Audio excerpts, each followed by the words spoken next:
you defended your move on TV, but Larson obviously not happy and said that of all the times he's never had to apologize to you, you've had to apologize to him. Why wasn't your move dirty, and how do you view it after everything that happened? Well, that's not true. He's ran me off a bunch of road courses and called me and said sorry, and I said I'm going to stand my ground next time. I'm not here to defend anything. I put both of those guys, the 48 and the 5, in an arrow situation. Didn't touch either one. How can you wreck someone you don't touch? They make a decision to either let off the gas and race side by side, or hit the gas and hit the wall. I mean, I put them to those decisions. I didn't overshoot the corner. I was behind them. I tried to get position on them. Knew it was going to be tight off of 2, but always made sure I left a lane or more than a lane. You know, it's the same. You know, these next-gen cars, for whatever reason, you get in that spot near the car on the outside, it sends them very tight. It just tightens their aero balance. Everyone knows it. You know, Kyle is one of the best aero blockers in our field. I knew once he got the lead and it was green, there was just no way I was going to go around on that. So I just backed off and just waited and tried not to burn up my shit for a restart later, because he knows how to put you in a situation to just kill your car. So, you know, we waited and we pounced at the right time. He, you know, didn't get his right sides clean and drove in the corner just too far and let us get beside him. And then I thought we were going to race it out off of 2, but you know, it was just he got in the fence. Bob Cockers, Fox Sports. Larson had said that he felt like it was kind of the same move that you did to Chastain last year. Same move he made to Bubba. Did he mention that or no? No, he did not. Gotcha. So, but do you feel like you raced him with respect? We're racing for the win. Are you shitting me? For sure. I mean, if I'm going to give anyone in the field respect, it's Kyle Larson. Just because of our, you know, I respect him as a race car driver, and I think he's, you know, probably the best. So certainly he's got my respect. But damn, I mean, we're all racing for a win, and I guarantee you, roles reverse, it goes the same way. Going to the back to Zach. Zach Sterniello, NASCAR.com. Denny, you were talking about, I guess, just the relationship between you and Kyle. You guys have had run-ins in the past. How does it affect anything away from the racetrack? We really haven't. You're kind of blowing that up. That's not true. We've not had run-ins. I got in the back of him in Atlanta trying to push him. That's in a draft. We're drafting. So that was a draft gone bad. And then we're racing, once again, we're racing for the win at Kansas, and he gets in the fence, comes off the fence, and I tag him in the left rear. I mean, you know, I get it. I know you guys are trying to go with this, but, you know, I've been on the shit end of so many of these results, and I am definitely, when it comes to getting 50 for me, 600 for Toyota, I'm going to make sure that I drive as hard as I possibly can and respectful. That's why I left him more than a lane off of turn 2. That said, when you hit those milestones today, but you get out of the car and the crowd reaction is what it is. Did you hear intros or no? I did. I didn't do anything before the race. Fair enough. Well, let's go in the middle here. I'm Chopper Motorsports today. First off, congrats on the win, Denny. Thank you. So now that you do have 50 wins, and you touched on this yesterday, the significance of your 50th win possibly being at Pocono, where your first 2 career wins were, has it set in yet? And if so, what are the emotions that you're feeling right now? No, I mean, stuff like this doesn't sit in for a while. I actually exchanged texts with Kenseth over the week, and, you know, we were just reminiscing about old races. And I told him, I was like, you know, you probably, you know, I was, you know, definitely filling him up about, like, how great, you know, he was. He was a great teammate, and he just, you know, the wins that he had, he was just so underrated. And I told him, I was like, you know, that's one thing that we're always guilty of, is not appreciating it in the moment. Like, it's always when you're retired and you got a bunch of time and you're sitting there on your rocker on your back porch when you're thinking about, well, what have I accomplished, right, in the sport? These things take a long time to sit in. They really do. We're in the heat of the moment now. I mean, I'm answering questions about, like, what I did was fair or not. I mean, give me a break. It's like it takes time. And I never thought I'd get an opportunity in the Cup Series.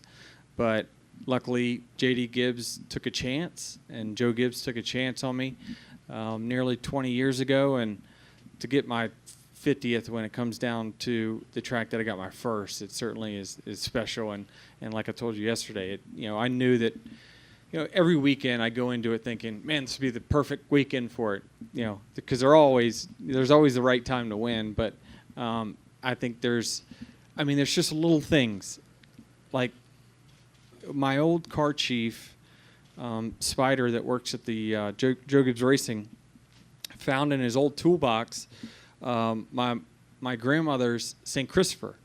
And so I get in my car for practice, and it's sitting on my dash. And I'm like, I hadn't seen that thing. I thought it was lost. We would always my mom would put that in there before the race. And so on the dash, I sat down and I said, well, we're winning this weekend. Those things don't happen on accident. So I just really happy to win it for the team. The whole team, Chris and his team on the pit box, the guys in the war room, the guys in the fab shop. I've been really lucky to be part of an organization that carried me for many years to many, many victories, a lot. Not everyone gets the opportunity to go from racing late models to racing for Joe Gibbs Racing in 18 months in the Cup Series. It's hard to do. It really is. But luckily, they believed in me. They gave me time to get going, and, the rest is history. And that's a follow-up to that. You also have a solo record now for most wins at Pocono. So congrats. At on 8, that. right? 7. Well, I guess 8. Sorry. I look at the official stats, but 8 it is. 8 it is. You earned it today. There's no tape on the car this time, that's for sure. You earned it today. Thank you. Thanks. We'll go to Marty. Marty Scala, Rock Sports Net Race Pro Weekly. Gentlemen, congratulations on the win. Chris, I guess I'll ask the same question. After what went down last year, how sweet is it to come back, get another win here? I'm a little afraid to talk because I know the car's not through tech yet, if you want to be honest about it, but I figured that would be coming up after that question. So, seriously, though, really sweet. Win, lose, or draw doesn't matter. The effort that we put forth to get to this position, I don't know. It's Pocono magic. This group has magic at a lot of places, but Kansas comes to mind. But this track here, for some reason, there's so many different ways to win at it, and we've found ways to do it. A lot of it is. Someone asked me earlier, and I told them, I really, as a purist, I can't think of a better NASCAR track than Pocono to win at because it literally takes every facet of the game. Fast cars, fast drivers, aggressive driving, fuel mileage, strategy, aggressive restarts. It just takes it all. And, I think that's one of the reasons that this team's very, with Denny leading it from the driver's seat. This team is very versatile. I'm so proud of it because we cover a lot of ground. There was no part in the race today where the strategy didn't make sense to us, and fortunately it all worked out. Denny scoring Toyota's 600th win across all the top 3 NASCAR series. What's that mean to be a part of history today? It's special for sure. I remember getting, I think, their 100th Cup victory at Loud, New Hampshire, long time ago. But yeah, milestones are always big, and to have 600 wins across the 3 series. It's unmatched. What they do to invest in this sport from the grassroots to the Cup Series is unmatched. You can see it at your local dirt track. You can see it at your weekly racing series.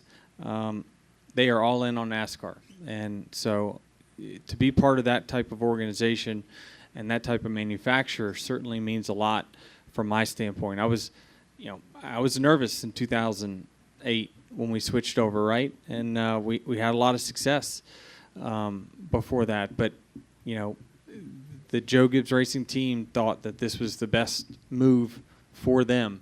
And obviously they made the right decision because there's no other manufacturer that performs on a per car basis like they do.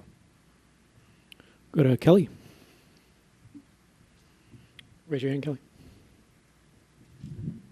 Kelly, ColonelRacer.com. Chris, you and Denny have been together for a while. You know what he's capable of, but I found it really interesting that going into that, I guess it would have been the second to last restart, you felt the need to come over the radio to try to motivate him, and you had the numbers ready. 7 at Pocono, or 8, as Denny would say, 600 for Toyota, 50. And you said find a way to get it done. So I'm just curious, those moments of finding something to say to him, even though you know he can get the job done. I don't know. Denny doesn't like cheerleaders. He'll tell you that. But, I think every now and then focus is required of anyone. And I say that because these moments are so hard to get to even have an opportunity to compete for a win, let alone all those things we just mentioned, all those metrics we just mentioned. It's once in a lifetime opportunity. All of those things are never going to line up at once. So, he's hot and sweaty and in that cocoon and, focused on this vibration and getting these tires clean enough. And I just wanted to get in his mind one moment and remind him that this is a once in a lifetime opportunity. Find a way to go get it. And, if I spend every minute of my day in that manner, it's never going to mean something when I step up and say it that clearly because it's always level 10 cheerleading. But I just wanted to focus him on the moment and let him realize, just remind him of just how important the moment was. Go to Dustin. Dustin Albino, JC. Denny, on the podcast, I think it was last week, maybe 2 weeks ago, you mentioned throughout your career you thought you were like an average restarter. Leading into the Larson deal, did you feel like you were in the catbird seat beyond the outside of the second round? Not really. I hadn't got going. That's not true. There was a couple good restarts today, but the first turn had been a challenge throughout the day, so I didn't think I was in a great spot, honestly.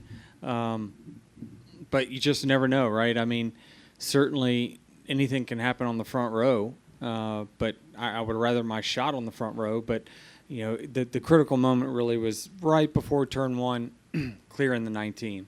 That gave me the option to pull down on the 5, and when I did, he sailed it way off in there. And so that gave me the opportunity is getting that crucial restart. So I didn't think I was in a great spot, but clearly he thought I was in a better spot. Thank you. Go up here to Scott Walsh. Scott Walsh with the Scranton Times-Tribune. Denny, when Ryan spun out on the final lap, were you aware of that? Did they come over the radio, or were you maybe surprised to see the white flag instead of the yellow flag in that instance? No, I mean I think that NASCAR's kind of had a history of if it's kind of out of the way, someone gets going, they give, especially on a track this big, they usually give it ample time to work itself out. Then they check the racetrack, make sure there's no debris. But I did hear, when I was in turn 3 that there was a spin, but my spotter's always just constantly updating me on where the cars are behind me. But he mentioned that there was a spin behind me, but that's all he says. Go up here to Chris.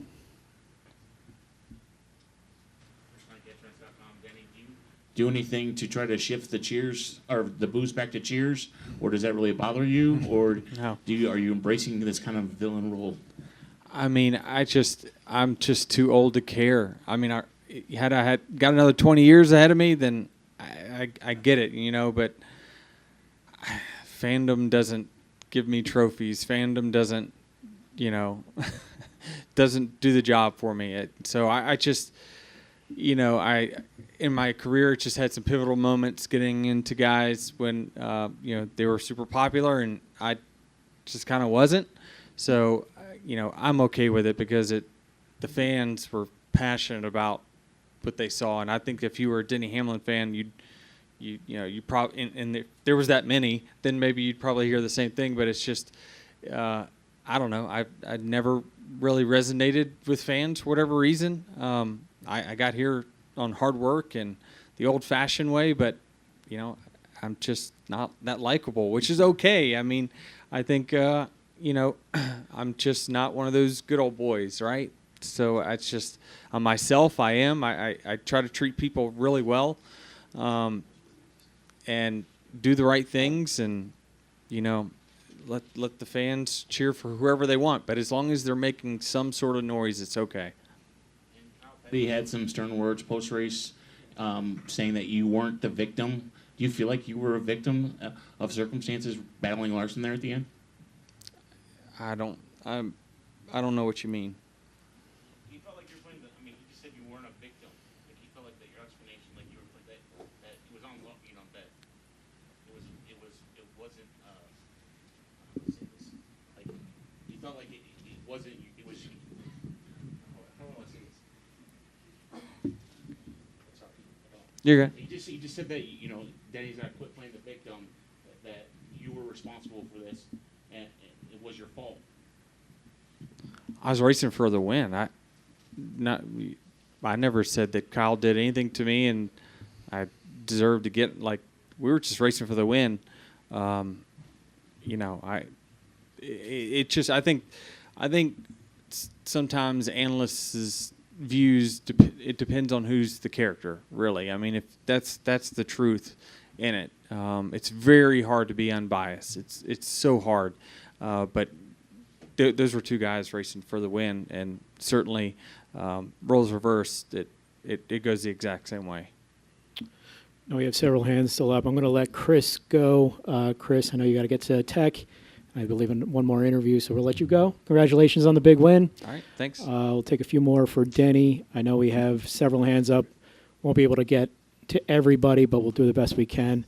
We'll go back to Zach Sternliolo in the back.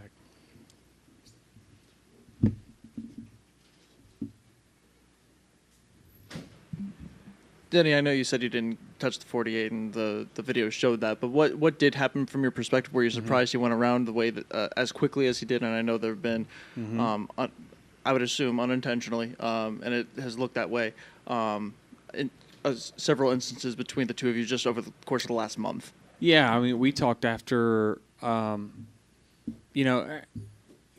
need to know that I'm very honest with myself, and I'm very honest with my competitors when.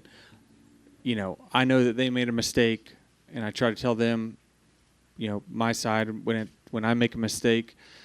Alex came up to me after Atlanta, and he's like, "Man, God, sorry." I'm like, "Dude, it's no big deal. Like, you got loose, and I was just there, right? Like, there was nothing that had to do with anything. It's just kind of circumstances, and when you race around each other, a lot of weeks out of the year, you're going to have those things happen. What happened in turn 3 is I got a really good run off of turn 2, and I was going to shoot low. And when he saw I was going low, the move for that guy is to aero block. I mean, that is what next gen racing has become, is aero blocking. So he tried to shoot down right in front of me, and his car got loose, and then I was on the brakes trying to stay off of him. But it's unfortunate. Go over here to Michael. Michael Massey, front stretch. Denny, you said you don't care what the fans think. Well, why has there been any thought to just lean into it, lean into kind of the villain role, or kind of like Kyle used to do, or not? I mean, not really. I mean, I don't think anyone likes to be disliked, but I don't know. I mean, I just. No, I don't try to do anything to lean into it for sure. I think it just kind of happens naturally, to be honest with you. Some of the, questionable incidents here, like with the Chase thing, like it just that stirs the things up, right? As me and Chase get together and we crash at Charlotte, and it just, it just fires the people right back up that, like, I'm a bad guy. So I just think that it's just part of it. I think fandom is it's a crazy thing. Like, it really is. I've noticed the further away they are, the more boos are. When they're up close, they're actually very nice. I mean, they are. It's just, it's so different, like walking out versus someone that's on the other side of a fence. So it's just, it reminds me of like social media. Like, the further you can get from face-to-face interaction, the more hateful that you can become. And I kind of like, you just need to look at someone on social media when they're hateful on social media. Just go back and look at their posts. They're hateful to everyone. They're just an unhappy person. I don't fault the fans for not liking me, because there's people in sports that I don't like. I've never met them. I just, I root for the other team. And so when they root for the other team and that team doesn't win, and they think that I'm responsible for that team not winning, you see the reactions that you do. So it's just, there's a lot that goes into it, but I'm just happy that we came out of here with a stands packed, infield packed, campground absolutely full. This has just been a fabulous weekend at Pocono. I think that Nick and his team has just done a phenomenal job continuing to invest in this facility, and hopefully we continue to come back here every single year. Go back to Jeff. I'm not trying to harp on this, but I want to give you a chance to address it. Okay. So on TV, they did feel like there was contact. So once you go back and look at the replay, if it does turn out in your view there's incidental contact, does that change anything about how you felt about the incident? Is that still going for the win? Well, it's obviously still going for the win. And, we've seen the rules in going for a win. Let's take this incident out. The rules of going for a win has changed in the last 10 years. You've been covering the sport for a really, really long time. And, like, it's just different. People are just like, well, it's what I had to do. That's what you hear, right? I didn't have to, but I had to race hard for a win. Was I going to let off and give him all this extra room? Absolutely not. No way. I wanted to race side by side because I earned the spot of getting beside him. I don't feel like there was any contact. I'm pretty confident in that. I could be wrong, though, because I'm on the other side of the car, and at the time I didn't see his nose, and I was gassing up to try to clear him. So from what I saw, I ran up into the middle lane, and after that, we ran really close to each other, and he got in a aero-tight situation that made his car take off, and that was it. We'll go back to Davey. But it's hard racing. It's not certainly nothing intentional. I think the best way to win them is duel it out side by side, and that's how I thought we were going to come off turn two. Davey Siegel with Sirius XM. So Kyle was very adamant in his TV interview that you guys are still obviously friends, and his words, not mine. You race him like an asshole, but you're still friends, and he can do a good job separating the on-track stuff from the on-track stuff. He's obviously not your only friend on the racetrack that you race for wins. How do you separate the on-track from the off-track in terms of when you're racing good buddies out there? Yeah, I mean, I actually listened to Kyle's dirt racing podcast, and after Kansas, I think he's one of the most level-headed guys as far as that's concerned. I mean, he does do a good job of separating, and I feel like I do as well. Like I feel like I can interact with anybody that I've had past incidents with or whatever it might be. Kyle does a really good job of staying level-headed, and I think he does separate them really well. I can see from his perspective why he would say that. But in both circumstances, both drivers were racing for the win. I didn't deem either one of them dirty. Certainly not Kansas, where he got loose, bounced off the wall, and we made contact. That's just it. Unfortunate. That was very unfortunate. Same with today. I thought that I left him. When I'm in front of him, which I was in the middle of the corner, I can't see him. All I know is they said he's on your corner. So at that point, I'm in the middle of the racetrack. All I want to do is just leave him enough room to not hit the wall. That's my job, is to carry as much throttle as I possibly can, but leave the person, because I'm not clear, I need to leave him a lane to race in. And I did, and unfortunately, again, it's very different with this next-gen car versus old car, the aero situation. And the fans at home will never understand it, because you see it on TV, but you don't understand how much the car takes off by itself. And it did, and, that's just, it sucks, because certainly I'd love to race them to the white flag, but, largely because I respect them so much. And so I try to separate it as much as I can, and certainly if he feels as though he owes me one on the racetrack, then that's up for him to decide, and I will distinguish that differently than our friendship off the racetrack. And so you can be, what people don't understand is you actually kind of race your buddies harder than you race others. It's weird how it works out that way. Well, Denny, you mentioned, everyone mentioned the 50 wins. That ties you for 13th with Ned Jarrett and Junior Johnson for 13th on the all-time list. Congratulations. Good luck next week in Richmond. Enjoy this one. Lenny.